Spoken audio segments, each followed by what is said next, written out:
एक बार एक राजा शिकार खेलने गया। उसके साथ सेनापति तथा कुछ सिपाही थे।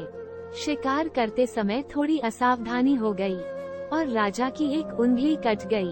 उंगली कटते ही राजा थोड़ा ठिठक गया और इतने में ही शिकार घायल अवस्था में ही निकलकर भाग गया। कुछ सिपाही शिकार के पीछे दौड़े भी, लेकिन राजा को रुकते देखकर वापस आ गए।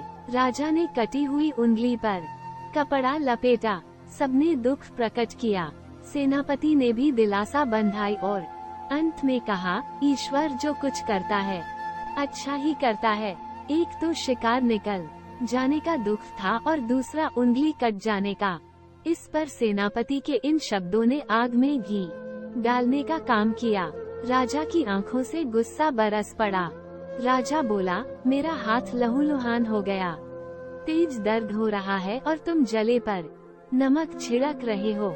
चले जाओ, आंखों के सामने से तुम्हारा मुंह नहीं देखना चाहता मैं। ये था तो सेनापति, लेकिन राजा तो राजा ही होता है।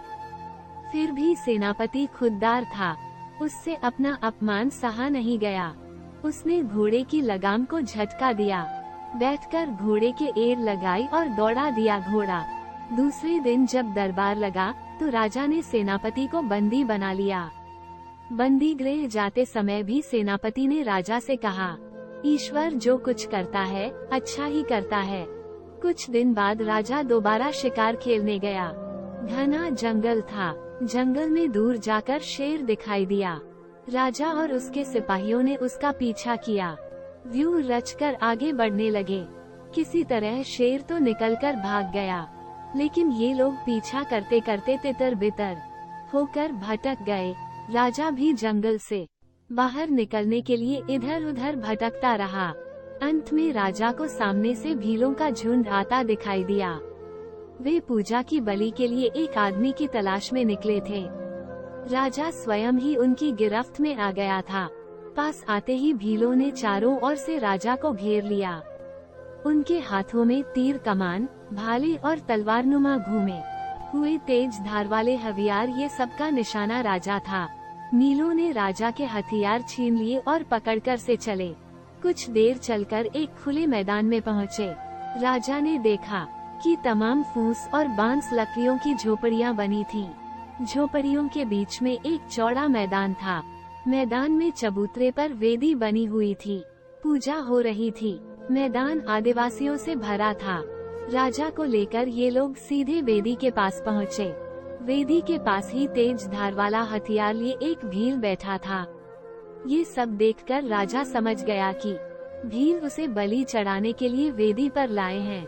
राजा कुछ कर भी नहीं सकता था, क्योंकि सशस्त्र भीलों से घिरा हुआ था। बलि देने के पहले भीलों ने राजा के हाथ, पैर आदि को ध्यान से देखा। राजा की एक उंगली कटी हुई थी। पुजारी ने कहा, यह व्यक्ति तो खंडित है, इसलिए ये बलि के लिए ठीक नहीं है। अतः भीलों ने राजा को घोड़ा और उसके हथियार देकर आजाद कर दिया और हाथ का इशारा करते हुए जाने के लिए कहा। राजा ने उनके बताए हुए रास्ते पर घोड़ा दौड़ा दिया। जंगल में करीब आधा पौने घंटे चलने के बाद खेत और गांव नजर आए। रात के समय राजा अकेला महल में पहुंचा।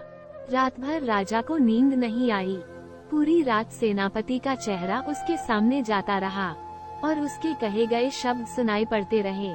ये सोचता रहा, यदि मेरी उंगली कटी न होती तो भील मेरी बलि चढ़ा देते। सुबह होते ही राजा बंदी गृह गया और सेनापति को गले लगाया और साथ लेकर आया। राजा ने सेनापति से बातों बातों में पूछ लिया कि जो बात तुमने मेरी उंगली कटते समय कही थी, वही बात बंदी गृह जाते समय भी कही थी। उंगली कटने से तो मेरी जान बच गई, लेकिन बंदी गृह जाने से तुम्हारा क्या भला हुआ? बंदी गृह जाकर कष्ट ही मिला।